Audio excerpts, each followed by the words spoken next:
I only stopped by the apartment because I forgot my flash drive. I had no intention of staying more than 5 minutes.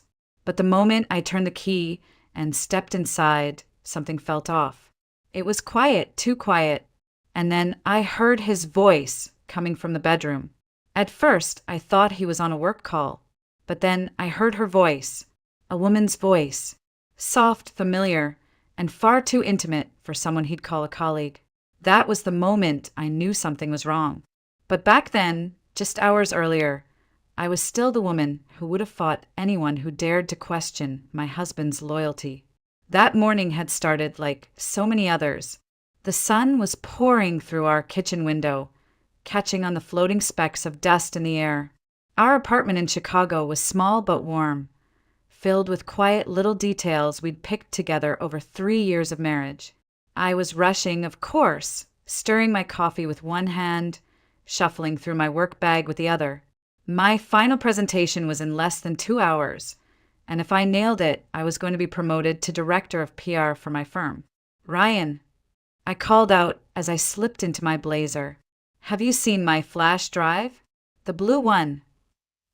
He appeared in the doorway with his usual effortless charm, tall, clean-shaven, still towel-drying his hair from his morning shower. "I think you left it on the side table last night," he said, crossing the room to kiss my cheek. "You nervous?" "Of course," I said, offering a tight smile.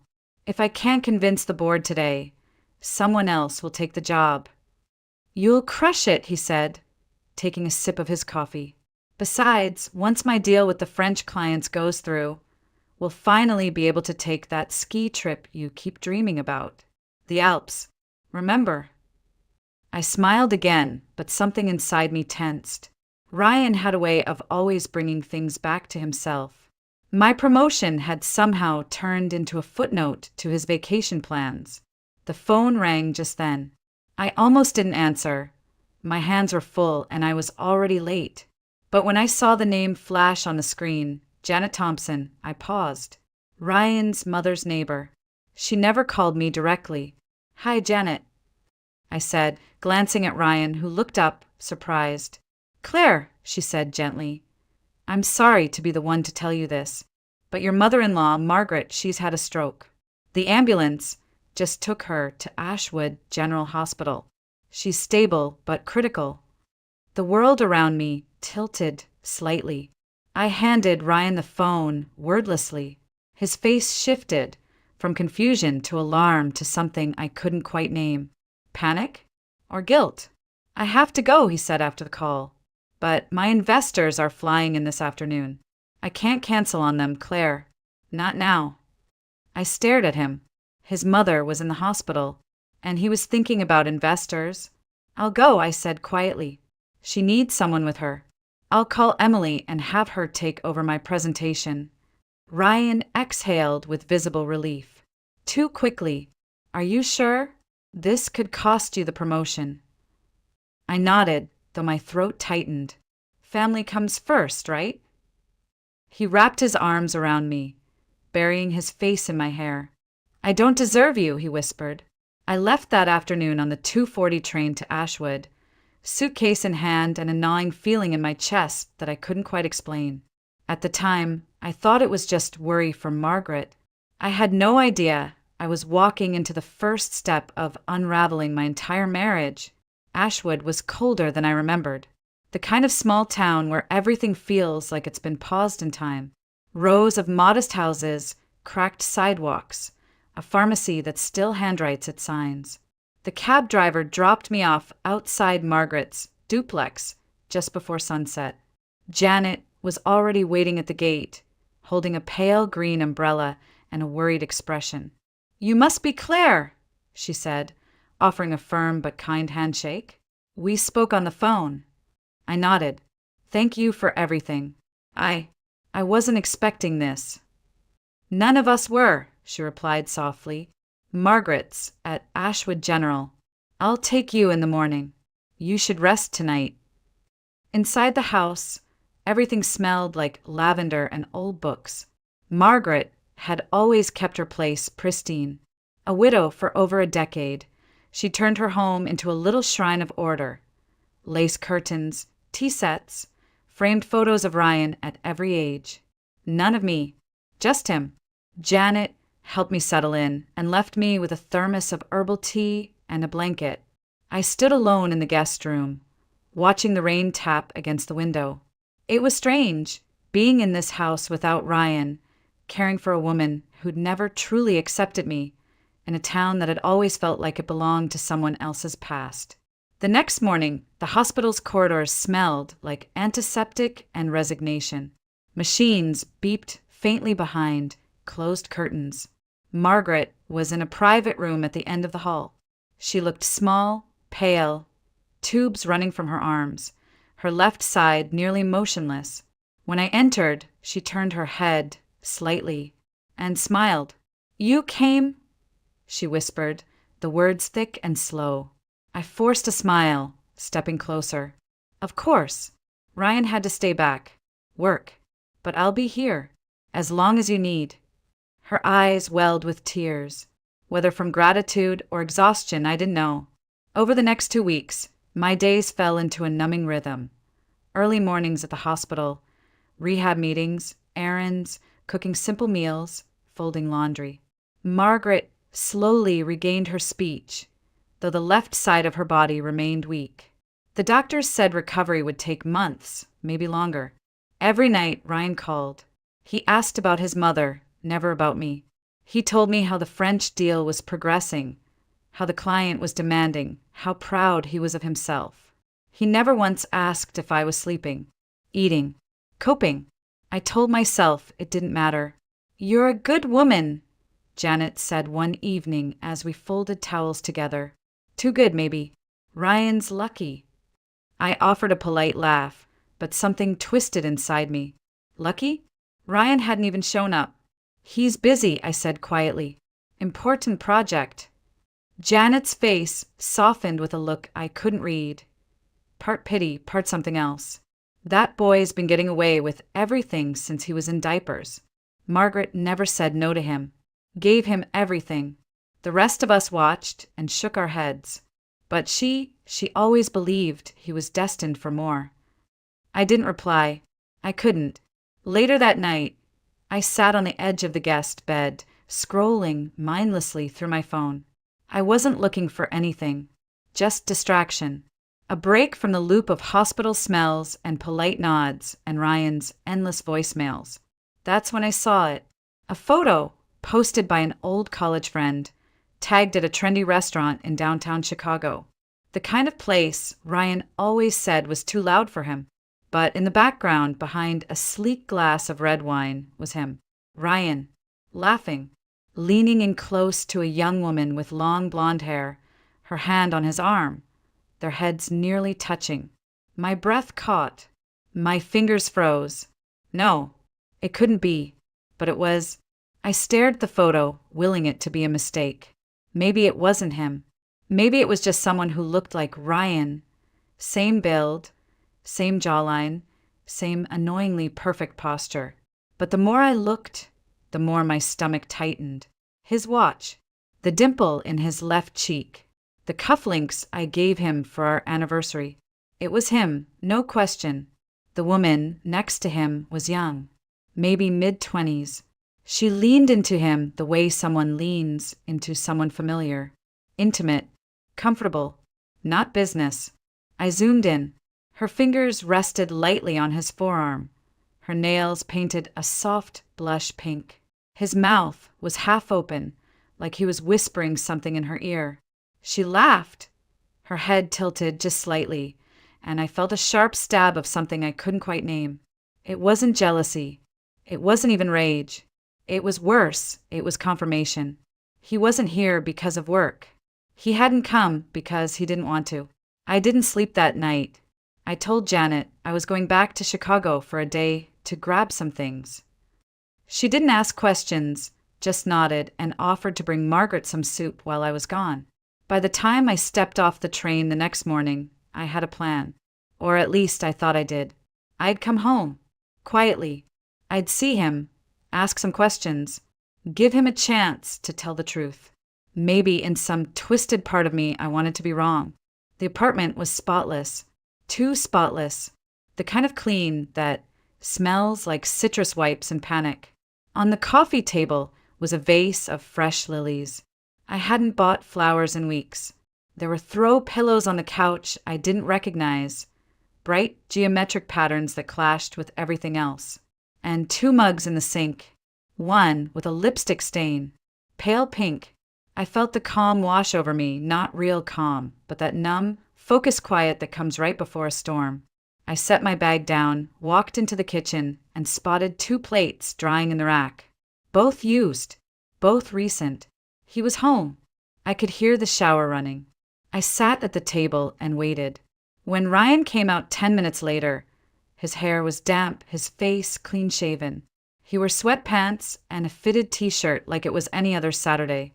When he saw me, he flinched. "Claire," he said, caught mid-step.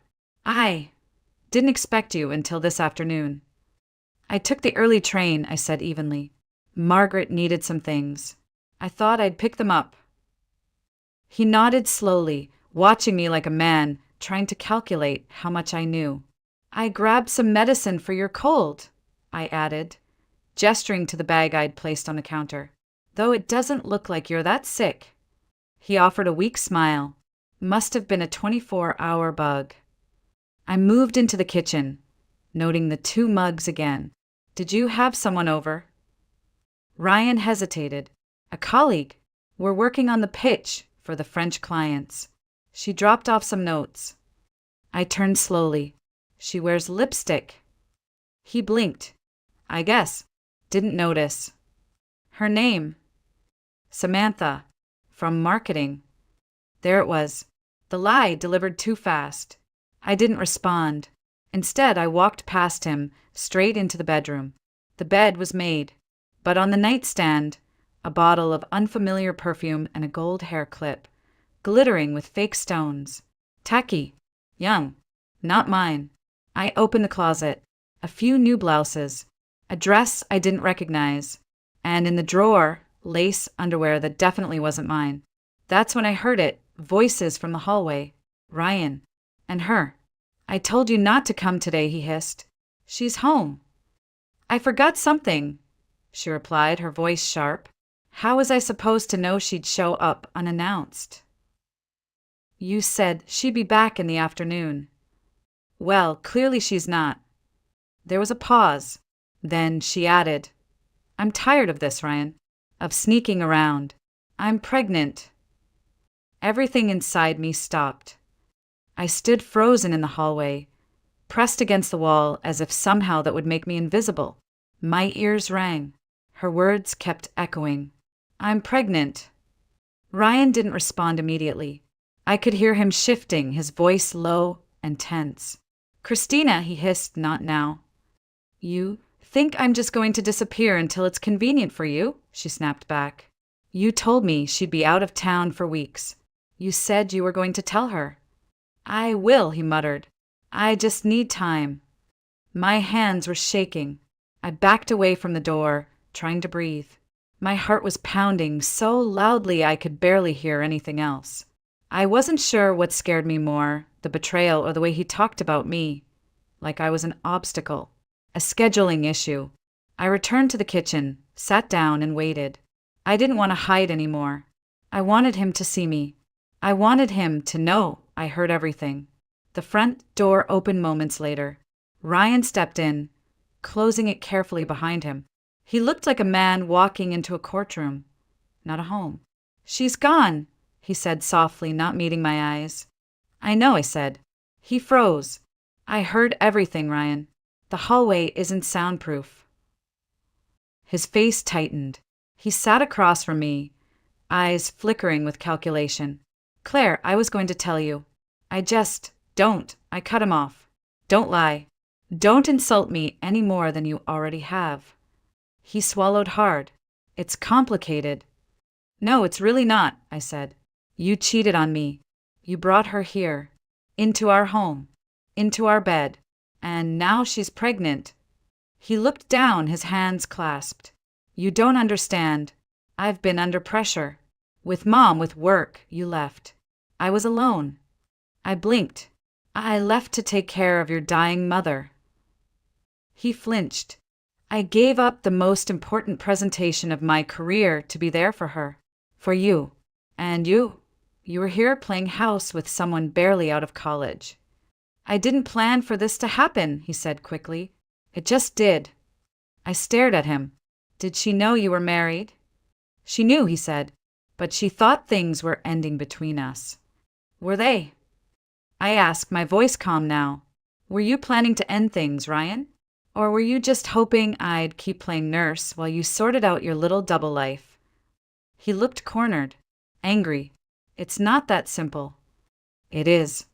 We were interrupted by his phone vibrating on the table. He looked at the screen and frowned. It's the hospital, he said quietly. It's about Mom. I didn't move. Neither did he. For a moment, we were just two strangers sitting across from each other, the weight of everything unspoken pressing down on the room.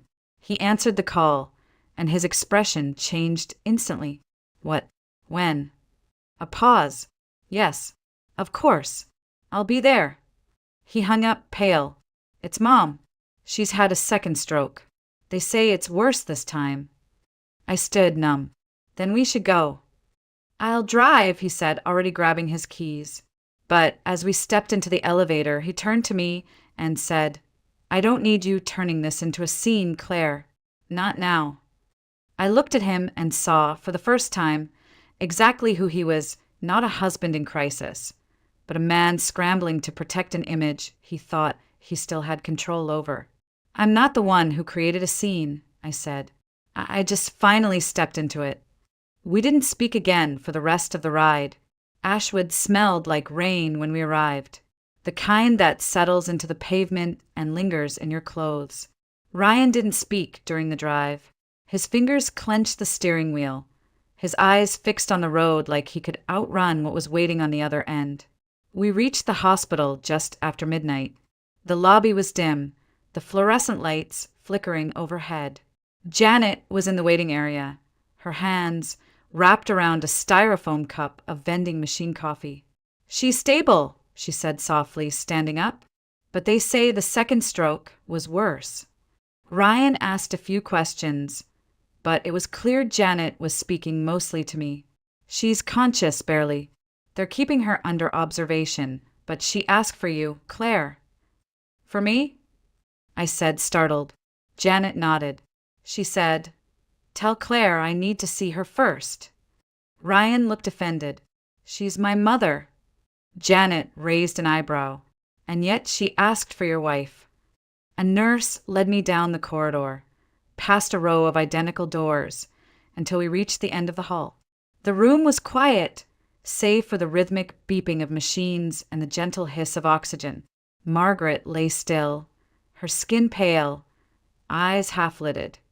But when she saw me, something shifted in her expression, relief and shame.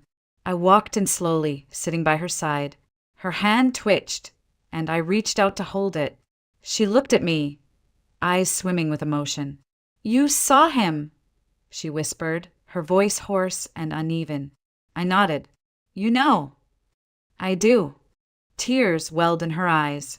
She blinked hard, trying to hold them back. I'm sorry, she rasped. I should have stopped it. Years ago, I let him become this. You couldn't have known, I said softly. I did, she whispered. After his father died, I gave him everything. No boundaries, no consequences. I wanted to protect him, but all I did was raise a man who thought the world owed him everything. She squeezed my hand weakly. Don't let him take you down with him. I swallowed the lump in my throat. What about you? What do you want me to do? She looked away, staring at the ceiling for a long moment. Then, slowly, she turned back. The apartment, the one in Chicago. It's yours now. I had the papers drawn up last month, before the first stroke. I just never told him. I stared at her, stunned. I watched you give up everything, she continued, her voice barely a whisper. Your job, your future, for me. Not for him. For me. And he didn't even bother to show up. I shook my head. Margaret, I didn't do it for a reward. I know, she said. That's why you deserve it. I felt tears finally break free, sliding down my cheeks. Are you sure? She closed her eyes, breathing shallow. I've never been more sure of anything. Just then, the door creaked open. Ryan stepped in, his face pale, eyes darting between us. They said I could come in. Margaret turned her face away from him. 5 minutes, she told the nurse without looking at him. For him, but only after Claire leaves. I stood, brushing his shoulder as I passed. He looked at me, eyes filled with confusion and something like fear. What did she say to you? He demanded. I didn't answer, because some truths don't need to be spoken out loud. They're felt, like weight lifting off your chest, like a door finally closing behind you. The courtroom felt colder than it should have. Or maybe it was just me, sitting beside my lawyer, back straight, palms damp, pretending I wasn't trembling beneath the surface. Across the aisle, Ryan sat with his attorney, looking polished, calculated. He didn't look at me. Not once. I was being sued by my own husband for emotional damage, for manipulating his mother in a time of weakness. He wanted the Chicago apartment back. He claimed Margaret hadn't been of sound mind when she signed the transfer of ownership. The irony was suffocating. Margaret wasn't there. She was still recovering in Ashwood, and even if she had been strong enough to attend, I doubted she would have sat quietly in the gallery while her son twisted reality into knots. The judge, a woman in her 50s with a sharp jawline and eyes like steel, asked for opening statements. Ryan's lawyer painted me as a schemer, said I'd swooped in during a medical crisis and turned a vulnerable old woman against her son, that I took advantage of grief and medication to gain property and power. I didn't flinch, but inside I burned. My attorney responded with calm precision. Your Honor, he said, we have notarized documents, video recordings, and multiple witnesses, both medical and personal, attesting to Margaret Morgan's full cognitive capacity at the time of the transfer. She was not confused. She was not pressured. She was disappointed. The judge turned to me. Mrs. Morgan, she said, can you tell the court in your own words why Margaret decided to transfer the apartment to you? I took a breath, a long one. Because she saw what I didn't want to see, I said softly, that I was sacrificing myself for someone who never truly valued me. While I was at her bedside, feeding her, changing her clothes, learning how to help her walk again, her son was living with another woman in our apartment. That woman is now pregnant. Margaret didn't give me the apartment out of pity. She gave it to me because, for once in her life, she wanted to do the right thing. There was a murmur in the courtroom. I kept my gaze steady. Ryan's attorney objected. This is hearsay. But the judge raised a hand. It speaks to motive. Overruled. Just then, the doors at the back of the courtroom opened. I turned and my heart stopped. It was Margaret, in a wheelchair, pushed by Janet, her posture frail but upright, her expression unwavering. Ryan stood up. Mom? What are you doing here? She ignored him. The judge allowed her to speak under oath, and when she reached the front, the room fell silent. I was not coerced, she said, her voice rough but clear. My mind was intact when I gave Claire that apartment, and I stand by it. My son has been lying. To you, to me, to himself. Claire gave up everything to care for me when he wouldn't lift a finger. She was my daughter when he stopped being my son. Ryan looked like he'd been slapped. How could you say that? He spat. After everything I've done for you? What you've done, Margaret replied coldly, is break every ounce of trust one had left. The judge leaned forward. Thank you, Mrs. Morgan. That will be all. It was over in less than 10 minutes after that. The apartment stayed in my name.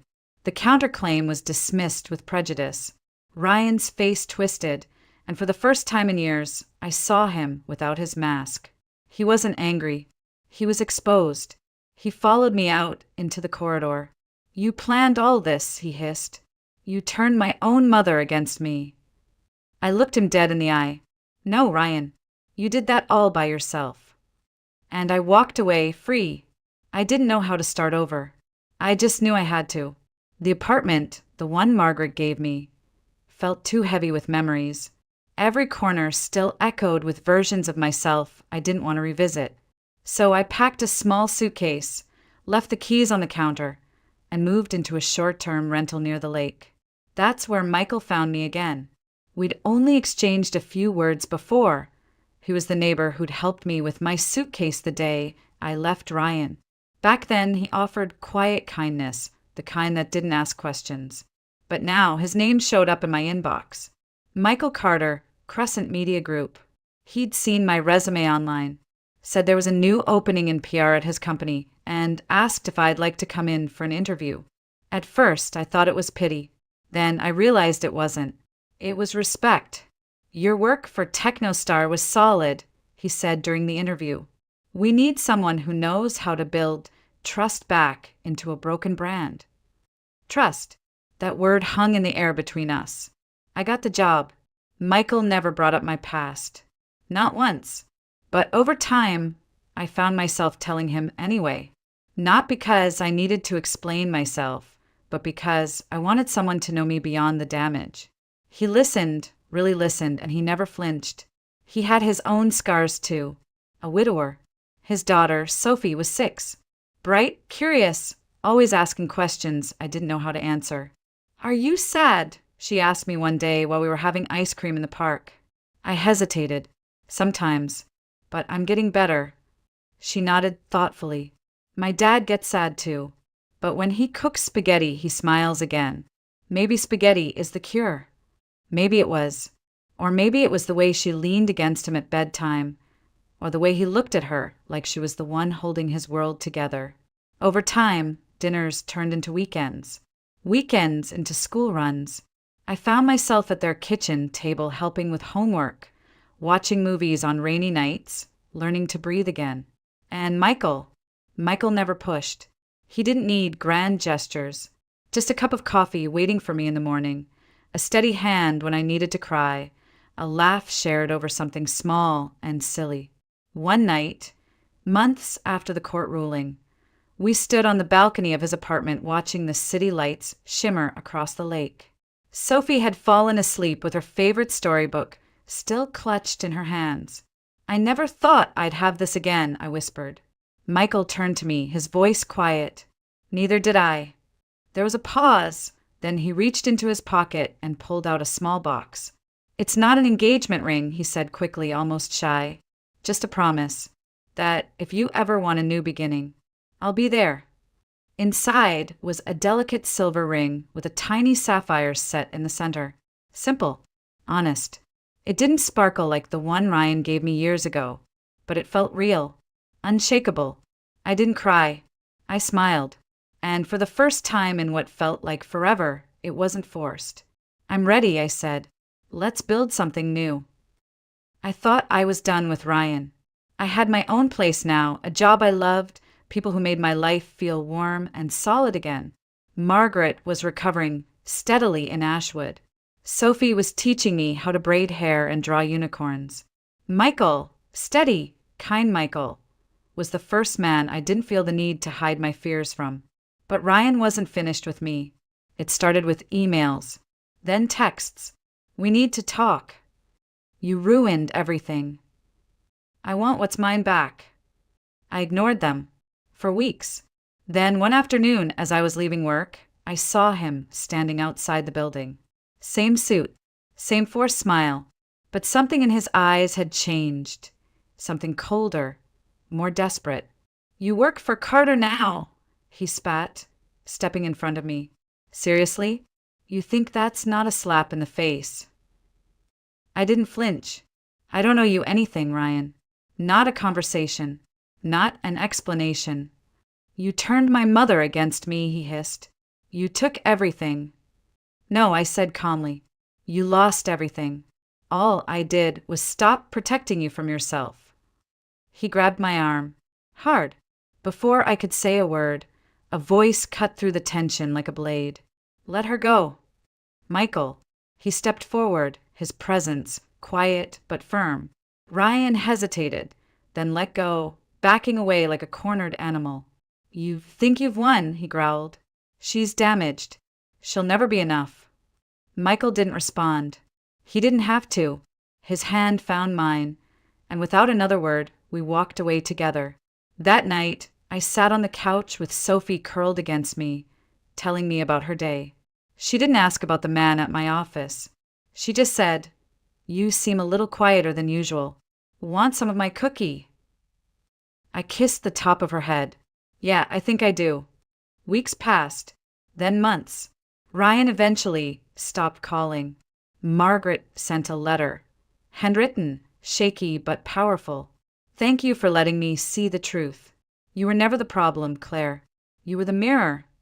It was the most painful compliment I'd ever received. Spring arrived. Sophie picked flowers in the park and tied them into little bunches, leaving them on my desk at home. Michael cooked dinner most nights. I helped with science projects. We laughed a lot, not because life was perfect, but because it was real. And one morning, as sunlight poured through the windows and the smell of coffee filled the kitchen, I realized something. I wasn't healing anymore. I was whole. I wore the sapphire ring on my right hand, not as a possession, but as a promise to myself, that I would never again make myself small for someone else's comfort. That love wasn't supposed to feel like walking on broken glass barefoot. Claire Morgan, the woman who once gave everything to a man who gave nothing, was gone. In her place stood someone new, someone stronger. And as I stood by the window, watching Sophie and Michael laughing in the backyard, I didn't feel the need to look back, because the future was already here.